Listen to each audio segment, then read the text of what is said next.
Hello friend, आपने headphone को use करो वीडियो की सबटाइटल पर क्लिक करके वीडियो की मजा लो। दोस्तों, मेरी शादी के कुछ महीने बाद ही मेरे देवर की भी शादी हो गई थी। मेरे देवर की पत्नी बहुत ही सुंदर थी। फिर एक दिन मेरे पति ने मुझे और मेरे देवर की पत्नी यानी मेरी देवरानी दोनों को एक साथ। दोस्तों, मेरा नाम नीलम है। मेरी शादी को 15 साल हो गए थे और मैं अपने ससुराल में बहुत खुशी खुशी जिंदगी गुजार रही थी, क्योंकि मेरा ससुराल था ही इतना अच्छा। मेरे ससुराल में मेरी सास तो नहीं थी, एक ननद थी जिसकी शादी हो गई थी और वह शादी करने के बाद अपने पति के साथ अमेरिका में शिफ्ट हो गई थी। वह हमारे पास बहुत ही कम आती है। अब उसके पास बच्चे हो गए हैं और वह भी अपनी जिंदगी में बिजी हो गई। अब वह अपने छोटे भाई की शादी का इंतजार कर रही है कि कब उसके छोटे भाई की शादी हो और वह अपने मायके आए। मेरी ससुराल में मेरे पति के अलावा उनका एक छोटा भाई भी था। वह सिर्फ 2 ही भाई थे। मेरे देवर की पढ़ाई पूरी हो चुकी थी और इसीलिए अब उसे अपने भाई के साथ बिजनेस में हाथ बटाना था। मेरे ससुर तो ज्यादातर बैंकॉक में ही रहते थे। सुना था बैंकॉक में उनके कुछ रिश्तेदार रहते हैं, जिनकी वजह से वह शहर में रह रहे हैं। ऐसा नहीं है कि वह शुरू से ही वहां पर रहते हैं। जब से मेरी सास की मौत हुई है, तब से उन्हें यह घर और यह शहर अच्छा नहीं लगता। इसलिए वह अपना दिल बहलाने के लिए बैंकॉक चले गए, क्योंकि मेरे ससुर की एक फैक्ट्री बैंकॉक में भी है, जहां का बिजनेस मेरे ससुर अकेले ही संभाल रहे हैं। और यहाँ का बिजनेस संभालने के लिए उन्होंने मेरे पति को जिम्मेदारी सौंप दी है। और अब जबकि मेरे देवर की भी पढ़ाई पूरी हो चुकी है, तो वह भी यहीं के बिजनेस पर कंसंट्रेट करने जा रहा है।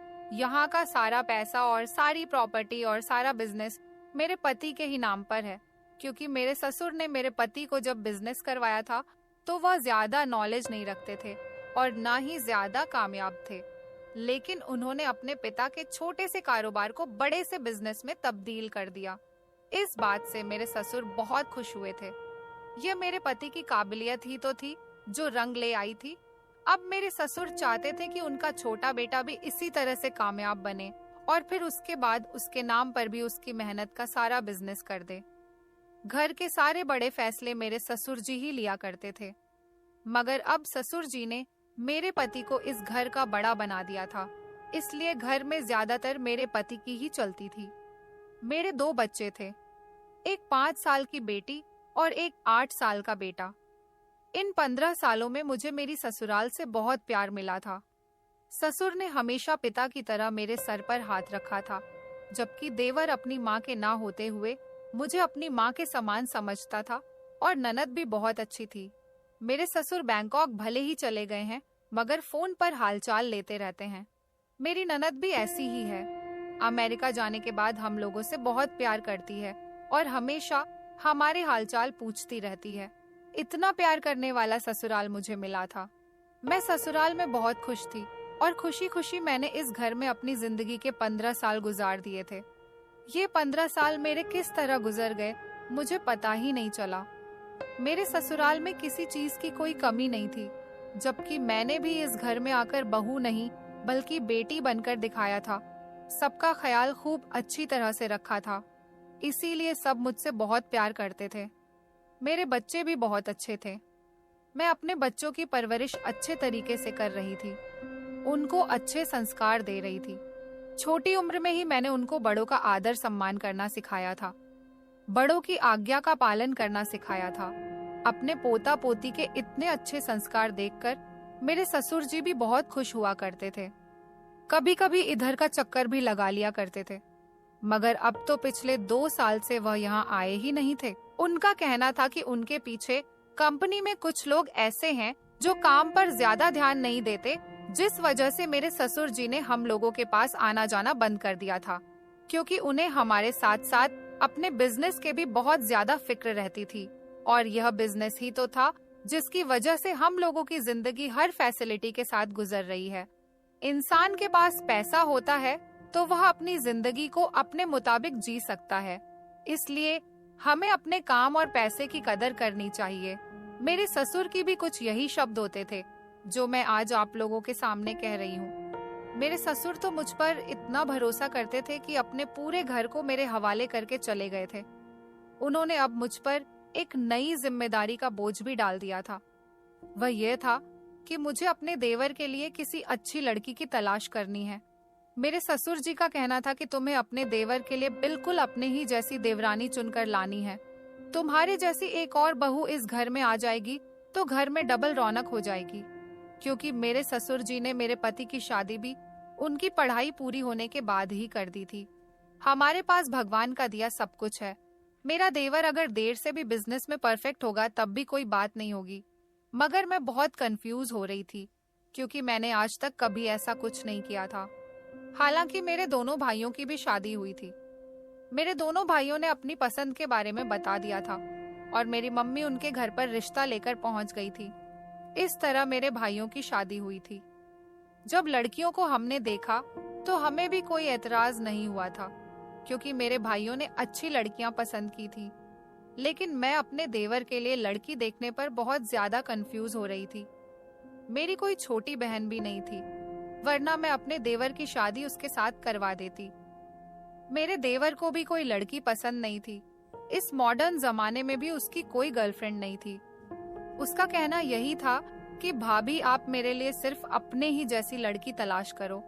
अब मैं अपने जैसी लड़की कहाँ से ढूंढ कर लाती। मेरी एक दोस्त थी जो मुझे अपने देवर के लिए समझ आ रही थी।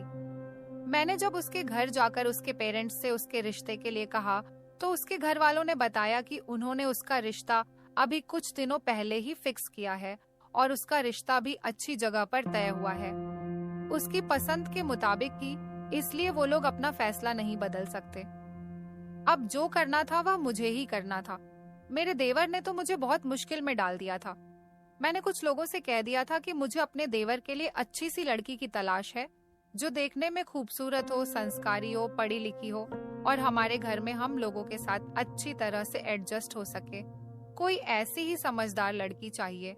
कुछ लोगों ने मुझे रिश्ते बताए तो थे, मगर एक दो जगह मुझे लड़की ठीक नहीं लगी थी। कुछ दिनों बाद हमारे ही किसी रिश्तेदार ने मुझे आकर मेरे देवर के लिए एक लड़की के बारे में बताया। मैं उसे देखने गई तो वह लड़की मुझे बहुत पसंद आई थी। उसका फैमिली बैकग्राउंड भी अच्छा था और लड़की काफी पढ़ी लिखी थी, खूबसूरत भी थी। मैंने अपने पति को इस लड़की के बारे में बताया तो मेरे पति को भी यह लड़की बहुत पसंद आई थी। हालांकि मेरे देवर ने भी इसको पसंद कर लिया था। अब घर के बड़ों का फैसला ही रह गया था, इसलिए मैंने ससुर और अपनी ननद को भी फोटो सेंड कर दिया था और उनको लड़की की पूरी डिटेल भेज दी थी। मेरे ससुर ने भी रिश्ते से हाँ कर दी थी और मेरी ननद ने भी। लड़की के घर वालों ने भी हमारे घर आकर सब कुछ देख लिया था और उनको भी मेरा देवर बहुत पसंद आया था। अब फाइनली मेरे देवर की शादी होने जा रही थी क्योंकि मेरे देवर का रिश्ता पक्का हो गया था। इस लड़की का नाम मेघा था। मेघा के माता पिता इस दुनिया में नहीं थे। वह सिर्फ अपने भैया भाभी के साथ रहती थी। मिडिल क्लास फैमिली से थी, मगर इससे हमें कोई प्रॉब्लम नहीं थी क्योंकि हमारे पास भगवान का दिया सब कुछ था। इसलिए हमें उसके परिवार से कुछ लेना देना नहीं था। हमें तो सिर्फ अच्छी और संस्कारी लड़की की ही तलाश थी जो कि मेघा थी।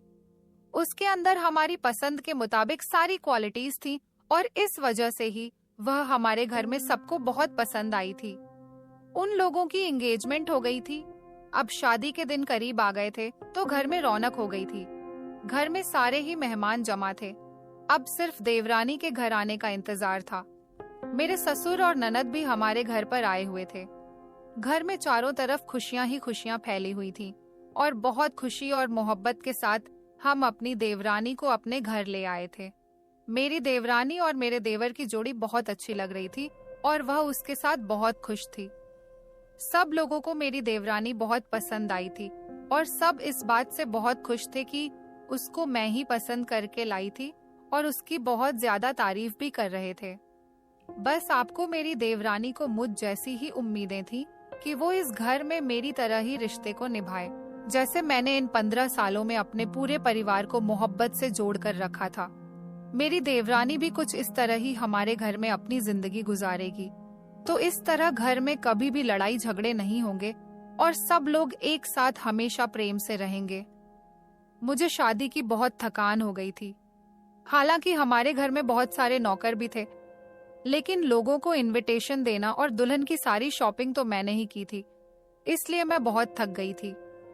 मेरी ननद अपने बच्चों और पति के साथ अमेरिका जा चुकी थी, जबकि मेरे ससुर जी भी अपनी दोनों बहुओं को सदा सुखी रहने का और इस घर में खुशी खुशी रहने का आशीर्वाद देकर बैंकॉक जा चुके थे। अब लाइफ रूटीन पर आ गई थी। मैंने अपनी देवरानी को घर के सारे कायदे कानून सिखा दिए थे। वह सबका अच्छी तरह से पालन कर रही थी और वह मेरे बच्चों से भी बहुत प्यार करती थी। मेरे बच्चे भी मेघा के घर में आ जाने से बहुत खुश हुए थे। मेरा पति और देवर सुबह को ऑफिस चले जाते थे और शाम को ही घर वापस आते थे, और मेरे बच्चे भी स्कूल चले जाते थे और दोपहर को घर वापस आते थे। इस तरह हम दोनों देवरानी जेठानी ही घर में अकेले रह जाते थे। हम दोनों एक दूसरे के साथ बहुत सारी बातें करते थे। एक दिन बातों ही बातों में मेरी देवरानी ने मुझे इस घर के बारे में और मेरे ससुर के इतने दूर रहने की वजह पूछी, तो मैंने उसे सब कुछ बता दिया था कि वह किस वजह से यहाँ पर नहीं आते और किस वजह से बैंकॉक में रहना पसंद करते हैं।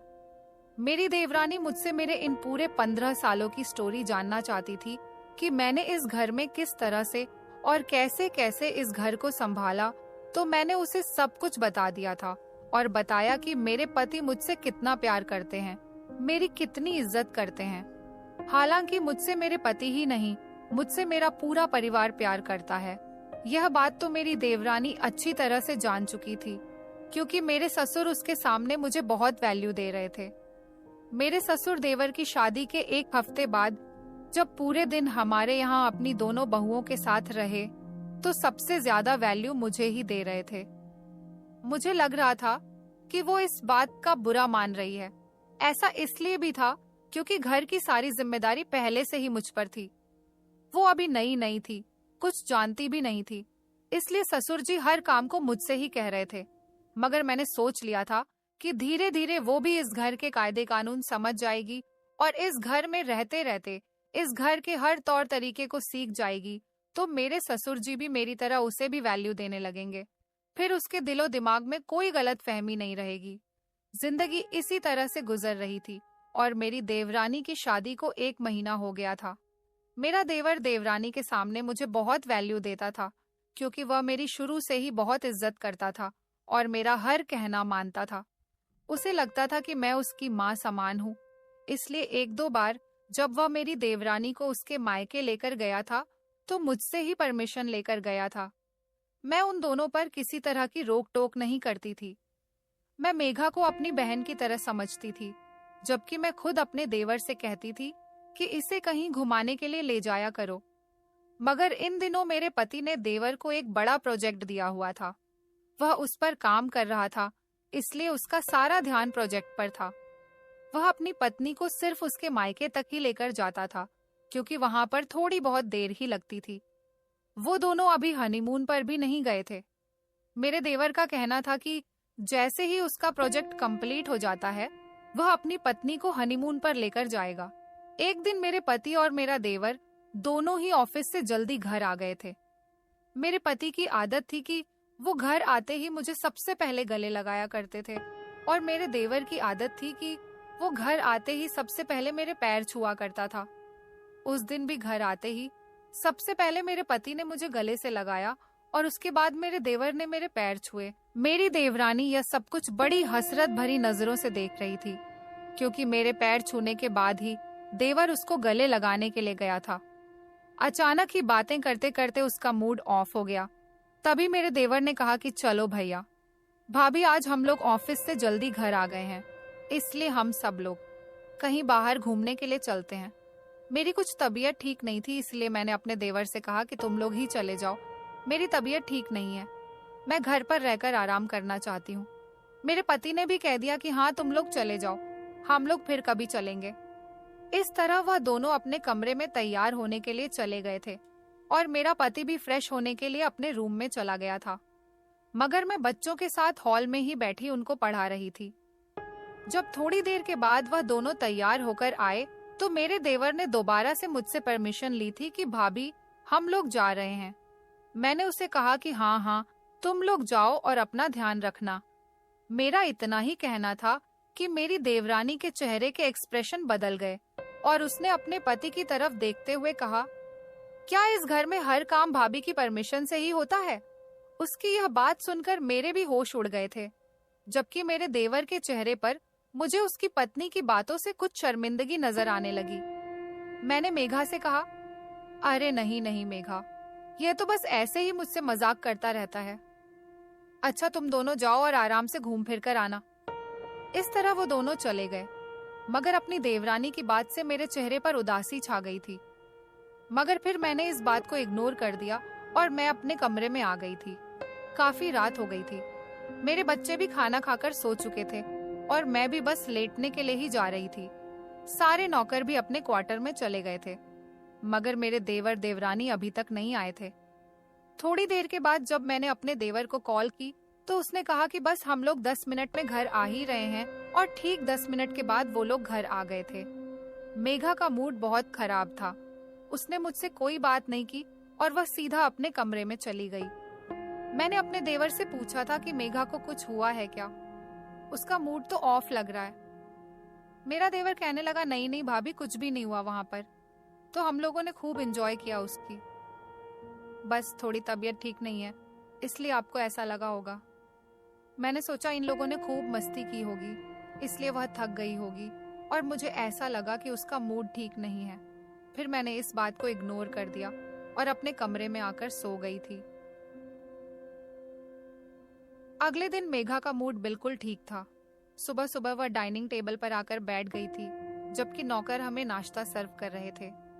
जैसे ही मेरे पति आए तो मेघा ने जल्दी से अपनी चेयर से उठकर मेरे पति के लिए उनकी चेयर बैठने के लिए आगे बढ़ा दी, जिस पर मेरे पति उससे इम्प्रेस हुए थे और उसके सिर पर आशीर्वाद देते हुए अपनी चेयर पर बैठ गए। मुझे लगा कि वह मेरे पति को अपने बड़े भाई की तरह मानती है, इसलिए उनकी इज्जत कर रही है।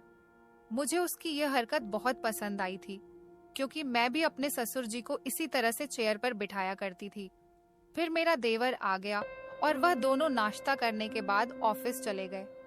जिंदगी इसी तरह से गुजर रही थी। मेघा का मूड कभी भी मेरी तरफ से ठीक हो जाता था तो कभी ठीक नहीं होता था। न जाने उसे क्या हो जाता था।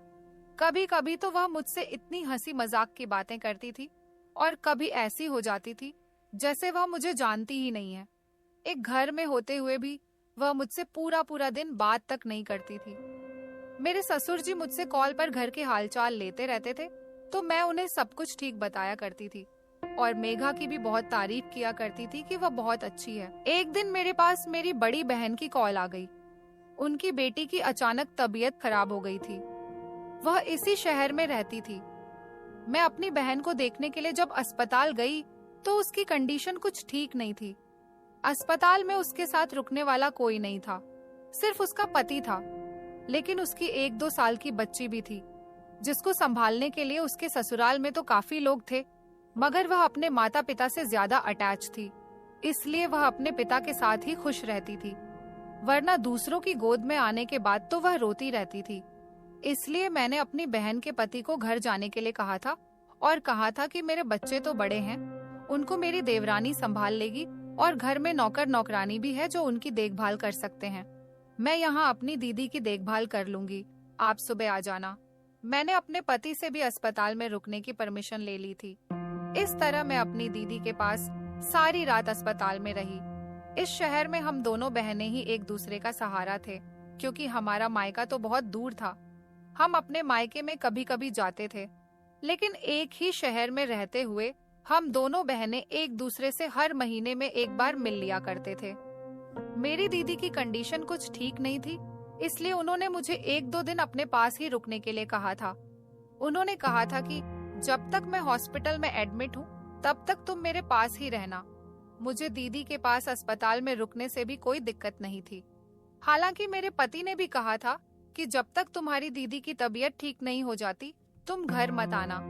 इसलिए मैं दीदी के साथ ही अस्पताल में रुकी हुई थी और इंतजार कर रही थी कि जब दीदी डिस्चार्ज हो जाएंगी तब मैं अपने घर चली जाऊंगी। मेरी दीदी को डिस्चार्ज होने में 3 दिन का टाइम लग गया था। इस दौरान मेरी बातचीत मेघा से फोन पर लगातार हो रही थी और बच्चों से भी हो रही थी। मेघा मेरे बच्चों का ख्याल अच्छे तरीके से रख रही थी और मेरे पति की भी जरूरत का सामान वो उन्हें टाइम पर दे रही थी। उसने मुझे बताया था कि भाभी आप फिक्र मत करो, मैं भैया और बच्चों का यहाँ पर बहुत ख्याल रख रही हूँ। मुझे बहुत खुशी हुई थी कि मेघा ने इस समय मेरे पति और बच्चों का ख्याल रखने की जिम्मेदारी अच्छी तरह से निभाई थी। 3 दिन बाद जब मेरी दीदी डिस्चार्ज हुई और मैं अपने घर आई, तो घर का माहौल मुझे बड़ा ही बदला बदला सा लग रहा था।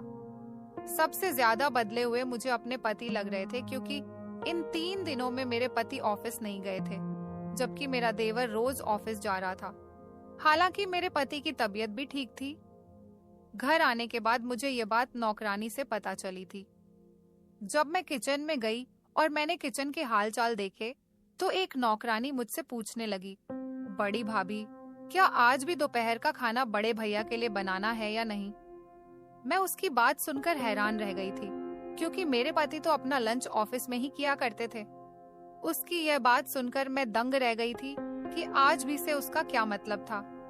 मैं सुबह के 9 बजे ही अपने घर आ गई थी, जबकि मेरे पति 10 बजे ऑफिस के लिए निकलते थे। मैंने अपने घर आने के बारे में किसी को भी नहीं बताया था और मैं फौरन जाकर पहले किचन में गई थी, क्योंकि किचन में जाना मेरी पुरानी आदत थी। मैंने अपनी नौकरानी से कहा कि तुम्हारा क्या मतलब है? तुम तो जानती हो कि तुम्हारे बड़े भैया ऑफिस में ही लंच करते हैं। दोपहर का खाना वह हमारे साथ नहीं खाते। तो वह कहने लगी, आप ठीक कह रही हो बड़ी भाभी, मगर पिछले 3 दिन से बड़े भैया ऑफिस नहीं जा रहे हैं, तो उनके लिए दोपहर का खाना बनाया जा रहा है। मैं नौकरानी की बात सुनकर दंग रह गई थी। मुझे लगा कि शायद मेरे पति की तबीयत ठीक नहीं है। मैंने नौकरानी से कहा कि उनकी तबीयत खराब हो रही है, तो वह कहने लगी कि नहीं नहीं, उनकी तबीयत तो बिल्कुल खराब नहीं है, बल्कि उन्होंने कहा है कि उनके ऑफिस में काम ज्यादा नहीं है, इसलिए वह घर में रहकर ही आराम करना चाहते हैं। क्या आपको इस बारे में नहीं पता? अपनी नौकरानी की बात पर तो मैंने उससे कह दिया था कि हाँ हाँ, मुझे सब कुछ पता है, तुम अपना काम करो। मगर मैं सोच में पड़ गई थी कि आखिर मेरे पति मेरे पीछे ऑफिस क्यों नहीं गए, जबकि मेरी बात मेरे पति से भी होती थी और मेघा से भी फोन पर हुई थी। उसने भी मुझे यही बताया था कि वह ऑफिस गए हुए हैं, और मेरे पति ने भी यही बताया था कि मैं ऑफिस से तुमसे बात कर रहा हूँ। फिलहाल मैंने इस बात को अपने दिमाग से निकालने की कोशिश की, क्योंकि मैं अपने पति के लिए अपने दिमाग में कोई भी बुरी तरह का ख्याल लाना नहीं चाहती थी। उसके बाद में जैसे ही अपने कमरे में गई, तो मेरे पति सोकर उठे थे। मैंने इस बारे में अपने पति को कुछ भी नहीं बताया था, मगर वह मुझे देखते ही चौंक गए थे कि मैं अचानक और बिना बताए घर पर कैसे आ गई हूँ। उन्होंने मुझसे पहले मेरी दीदी की तबीयत के बारे में पूछा और कहा कि तुम अचानक घर पर कैसे आ गई? मैंने कहा, दीदी की तबीयत अब ठीक हो गई है। डॉक्टर ने आज सुबह 8 बजे उन्हें डिस्चार्ज कर दिया, तो सारी फॉर्मेलिटी पूरी करने के बाद मैं 9 बजे तक घर आ गई। देखा तो सब लोग सो रहे हैं। मैं किचन में आप लोगों के लिए नौकरानी से नाश्ता बनाने के लिए कहकर आई हूँ, जल्दी से फ्रेश हो जाइए, फिर सब लोग मिलकर नाश्ता करते हैं। ये कहने के बाद मैं अपने बच्चों के कमरे में गई। बच्चों को देखा तो आज संडे था और बच्चे गहरी नींद में सो रहे थे। मैंने बच्चों को नहीं जगाया। मेरी देवरानी और देवर जब सोकर उठे, तो देवरानी भी मुझे देखकर अचानक घबरा गई थी और कहने लगी, भाभी आप कब आई? मैंने उसे भी वही बताया था जो अपने पति को बताया था। मेरे पति और देवर नाश्ता करने के बाद ऑफिस चले गए थे। मैं अपने कमरे में नौकरानी के साथ डस्टिंग करवा रही थी, जब अपने कमरे में मैंने मेघा का लॉकेट देखा, जो कि मेरे बेड पर था। मेघा का लॉकेट अपने बिस्तर पर देखकर मैं उसे फौरन ही पहचान गई थी, क्योंकि अक्सर मेघा वो लॉकेट अपने गले में ही पहने रहती थी। मगर उसका लॉकेट मेरे बेड पर क्या कर रहा था, इस बात से बार बार मेरा दिमाग घूम रहा था। मेरी कुछ समझ ही नहीं आ रहा था कि आज ये सब कुछ क्या हो रहा है। कुछ दिन और इसी तरह से गुजर गए। बच्चों के समर वेकेशन शुरू हो गए थे। मैं हर 6 महीने में एक बार अपने मायके 1 हफ्ते के लिए जरूर जाती थी। मेरे बच्चों के वेकेशन शुरू होते ही बच्चों ने नानी के घर जाने के लिए अभी तक नहीं कहा था, मगर उनसे पहले ही मेरे पति ने कह दिया कि वेकेशन शुरू हो गए हैं, तुम लोगों को अपनी नानी के घर नहीं जाना।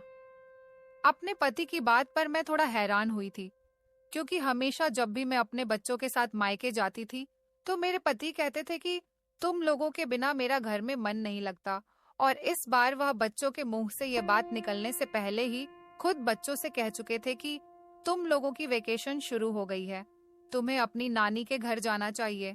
उसके बाद बच्चों ने तो नानी के घर जाने की जिद बांध ली थी।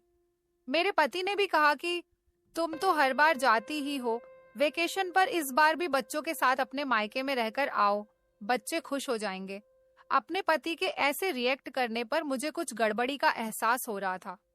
मैंने अपने मायके जाने की पैकिंग शुरू कर दी थी और फिर अगले ही दिन मेरा पति मुझे मेरे मायके छोड़कर आ गया था। जबकि मेरे मायके जाने पर मेरी देवरानी भी मुझे काफी खुश नजर आ रही थी। मैंने अपनी देवरानी से भी आते समय कहा था कि तुम भी चाहो तो अपने मायके जा सकती हो, मगर उसने कहा कि वह भी 1-2 दिन अपने मायके नहीं जाएगी क्योंकि उसके भैया भाभी कहीं शादी में गए हुए हैं। 2-3 दिन के बाद वह चली जाएगी। मैंने कहा कि अच्छा ठीक है, जब मैं वापस आऊं तो तुम भी वापस आ जाना, इस तरह तुम्हें घर में भी अकेला नहीं रहना पड़ेगा। मेरी देवरानी इस बात पर तैयार हो गई थी। उसने एक बार भी मुझे यह नहीं कहा कि भाभी जल्दी घर आना, बल्कि वह तो मेरे जाने से बहुत खुश नजर आ रही थी। ऐसा ही कुछ हाल मेरे पति का भी था, जबकि मेरा देवर कह रहा था कि भाभी आपको जल्दी घर आना होगा क्योंकि बच्चों के और आपके बिना मेरा घर में मन नहीं लगता। मुझे अपने मायके में रहते हुए अब 4 दिन हो गए थे। मैं अपने पति को कॉल करती तो वह कहते कि मैं ऑफिस में हूँ और इस समय काम में बिजी हूँ, थोड़ी देर के बाद बात करता हूँ। इस बार मेरे पति कुछ अजीब सी हरकतें कर रहे थे। मैं जब भी अपने मायके आती थी तो वह मुझसे कई बार कॉल पर बात कर लिया करते थे, मगर इस बार तो मैं ही उनको कॉल कर करके परेशान कर रही थी। मैं थोड़ी परेशानी का शिकार हो रही थी, पर मेरी परेशानी अचानक ही एक फोन कॉल ने दूर कर दी। जब हमारे घर के ही एक खास नौकर की मेरे पास कॉल आई। वह हमारे घर का बहुत पुराना नौकर था। उसका नाम रमेश था। रमेश शुरू से ही मेरा और मेरे ससुर जी का अच्छा और खास नौकर रहा था। उसने मुझे फोन करके बताया, भाभी जी आपके बिना घर में कुछ गलत हो रहा है। मैं उसकी बात को समझ नहीं पाई थी। मैंने उसे कहा कि क्या गलत हो रहा है और तुम क्या कहना चाहते हो। तो वह कहने लगा, भाभी जी दरअसल मैंने बड़े भैया को कई बार आपकी और छोटे भैया की गैर मौजूदगी में मेघा भाभी के कमरे में जाते हुए देखा है और मेघा भाभी को भी आपके कमरे की तरफ कई बार जाते हुए देखा है। ऐसा लग रहा है उन दोनों के बीच कुछ चल रहा है। मैंने नौकर से कहा, तुम ये कैसी बातें कर रहे हो, तुम अपने बड़े भैया पर शक कर रहे हो। तो वह कहने लगा, भाभी जी मुझे माफ करना, मैं ऐसी बात कहना तो नहीं चाहता था, मगर मैं आपके घर को उजड़ते हुए नहीं देख सकता, इसलिए आपसे कह रहा हूँ कि आप अपने घर को बचा लो, क्योंकि मुझे मेघा भाभी के इरादे कुछ ठीक नहीं लगते। रमेश की बात मुझे एक तरह से सही भी लग रही थी। उसकी बात सुनकर मेरा दिमाग भले ही घूम गया था, मगर रमेश एक तरह से सच ही कह रहा था, क्योंकि मेघा और अपने पति पर शक तो मुझे भी हो रहा था। मेघा का वह लॉकेट मेरे कमरे में मिलना, मेघा का मूड अच्छा होना और मेरे मायके आने पर उसका खुश होना, और मेरे पति ने जो मुझसे पहले झूठ बोला था कि वह ऑफिस में है, मगर वह ऑफिस नहीं गए थे। उन्होंने मेरे पीछे 3 दिन की छुट्टी की थी। हालांकि उनको कुछ भी होता था, मगर वह ऑफिस जरूर जाया करते थे।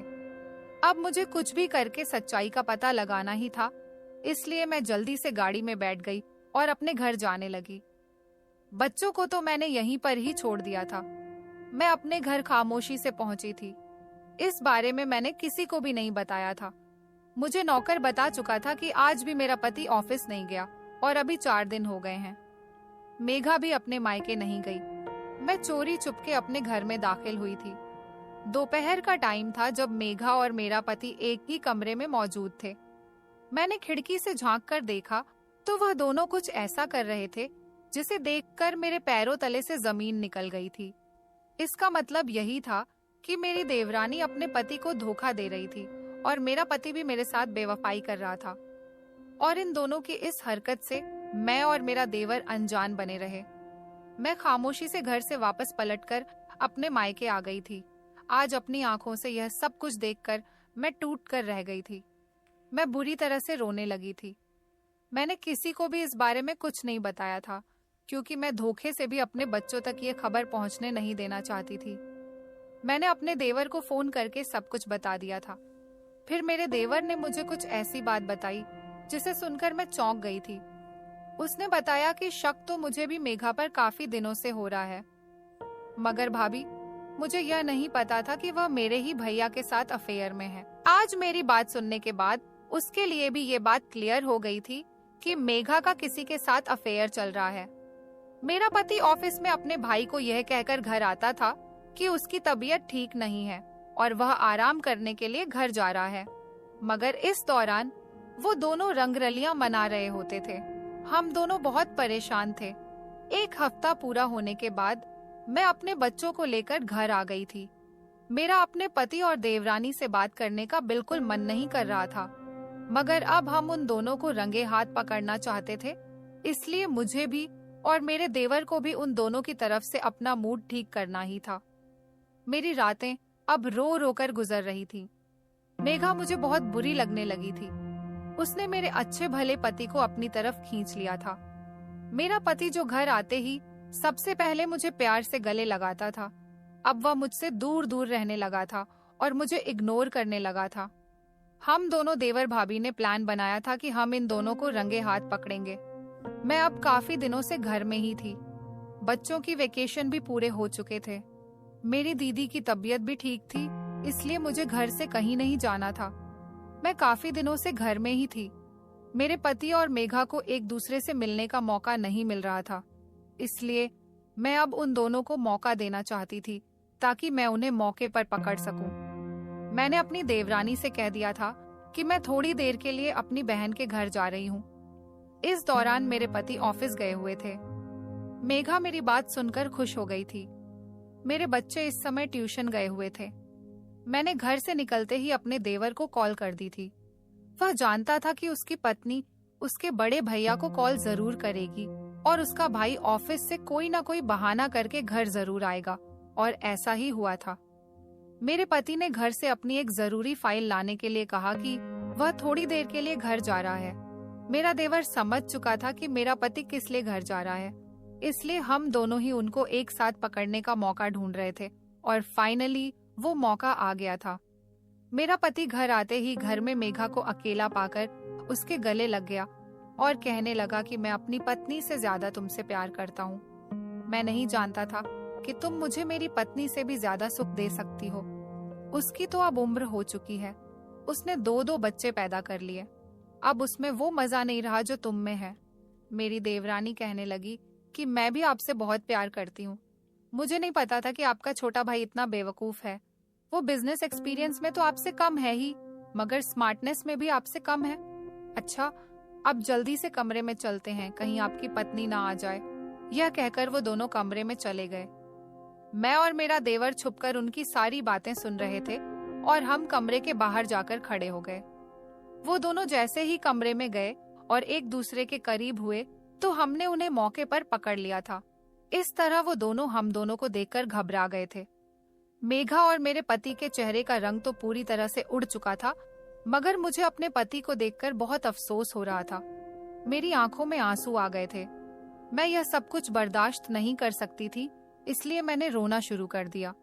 मगर मेरे देवर ने मेघा के मुंह पर थप्पड़ मार दिया और उससे कहा कि मुझे नहीं पता था कि तुम मेरी पीठ पीछे इतना घिनौना खेल खेल रही हो। मेरा पति अपने छोटे भाई को रोकने लगा तो मैंने भी उनसे कह दिया कि आपको शर्म नहीं आई। 2-2 बच्चों के होते हुए आपने अपने भाई की पत्नी के साथ ही। मेरा पति शर्मिंदगी से आंखें झुकाकर खड़ा हुआ था। मेघा कहने लगी कि उसे अपने पति से ज्यादा मेरा पति पसंद है। वह मेरे पति के साथ ही रहना चाहती है क्योंकि वह अच्छी तरह से जानती है कि उसके पति के पास इस प्रॉपर्टी में ही क्या कोई हिस्सा नहीं है। अभी तो उसने अपने बिजनेस की शुरुआत ही की है। देखने में भी उसे मेरा पति ही ज्यादा अच्छा लगता है और इस घर में जो कुछ भी है वह सब भी मेरे पति का ही है, जबकि उसके अपने पति का तो कुछ भी नहीं है। इसी तरह हम चारों के बीच लड़ाई झगड़े हो रहे थे। तभी अचानक मेरे ससुर घर में दाखिल हुए। अपने ससुर को घर में देखकर हम सब लोग दंग रह गए थे कि उनको इस सब के बारे में कैसे पता चला। मेरे ससुर जब घर आए तो बहुत गुस्सा हो रहे थे कि घर में इतना सब कुछ हो रहा है, मगर मजाल है कि उन्हें इस बारे में किसी ने कोई खबर दी हो। दरअसल रमेश ने ही उनको सब कुछ बता दिया था कि हमारे घर में क्या क्या हो रहा है। मेरे ससुर से रहा नहीं गया और वह घर पर आ गए थे। और जब घर आए तो अपने बच्चों को इस तरह लड़ता हुआ देखकर उनके दिल पर बहुत बड़ी ठेस पहुंची थी। उन्हें जब सारी बात पता चली तो उन्होंने मेरे पति के मुंह पर जोरदार थप्पड़ मारा और कहा कि तुम्हें शर्म नहीं आई अपनी पत्नी के साथ बेवफाई करते हुए। जबकि मेरा देवर अपनी पत्नी को छोड़ने का फैसला कर चुका था। उसने कहा था कि मैं ऐसी औरत के साथ नहीं रह सकता जो मेरे पीठ पीछे मेरे भाई के साथ सिर्फ दौलत की वजह से है। मेरे ससुर को भी मेरे और मेरे पति पर बहुत गुस्सा आया था। मेरे देवर ने मेघा को घर से बाहर निकाल दिया था, जबकि मेरे ससुर ने मेरे पति को प्रॉपर्टी से बेदखल कर दिया था और उन्हें घर से निकाल दिया था। इस तरह इन दोनों की सच्चाई सबके सामने खुलकर आ गई। मेरी देवरानी और मेरा पति घर से निकलने के बाद कहाँ गए? हम लोगों ने उनके बारे में कभी जानने की कोशिश भी नहीं की।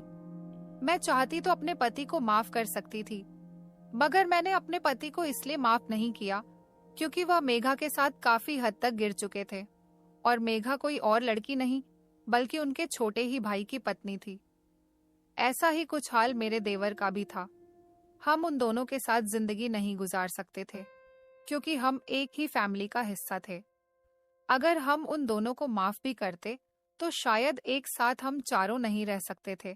इसलिए मेरे ससुर और मेरे देवर का फैसला बिल्कुल सही था कि उन्होंने उन दोनों को घर से बाहर निकाल दिया। मेरे ससुर ने मेरे पति के हिस्से की सारी प्रॉपर्टी मेरे बच्चों के नाम कर दी और मुझे अपने घर से कहीं जाने नहीं दिया। उनका कहना था कि यह तुम्हारा घर है और इस घर में तुम अपने बच्चों के साथ रहो। इस बात को काफी साल गुजर गए। मेरे बच्चे अपने पापा को याद करते हैं, मगर फिर जब उन्हें अपने पिता की बेवफाई याद आती है तो वह खामोश हो जाते हैं क्योंकि मेरे बच्चे बड़े हो रहे थे और आजकल के बच्चे तो सारी समझ रखते हैं। मेरे ससुर ने देवर की तो दूसरी शादी करवा दी, लेकिन मैं अपने बच्चों के लिए इस दुनिया में जी रही हूँ और उनके साथ खुश हूँ। काफी समय हो गया और अपने पति को भूल चुकी हूँ। इस तरह हमारा हंसता खेलता परिवार मेघा के आ जाने से उजड़ गया। मेरे पति ने और मेघा ने शायद शादी कर ली है, मगर सुना है कि वह दोनों एक दूसरे के साथ खुश नहीं है। इस बात से हमें कोई मतलब नहीं क्योंकि हम उन दोनों से सारे संबंध खत्म कर चुके हैं। भगवान जाने उनकी जिंदगी में अब आगे क्या होना बाकी है, मगर हमारी जिंदगी अब पहले से काफी बेहतर हो गई। हम लोग पीछे का सब कुछ भूलकर आगे बढ़ गए और खुशी खुशी अपनी जिंदगी गुजार रहे हैं। तो दोस्तों, उम्मीद करती हूँ आपको हमारी कहानी पसंद आई होगी। कहानी पसंद आई है तो वीडियो को लाइक करें, चैनल पर नए हैं तो चैनल को सब्सक्राइब करें और नोटिफिकेशन को जरूर दबाएं ताकि अगली अपडेट सबसे पहले आपको मिले। धन्यवाद।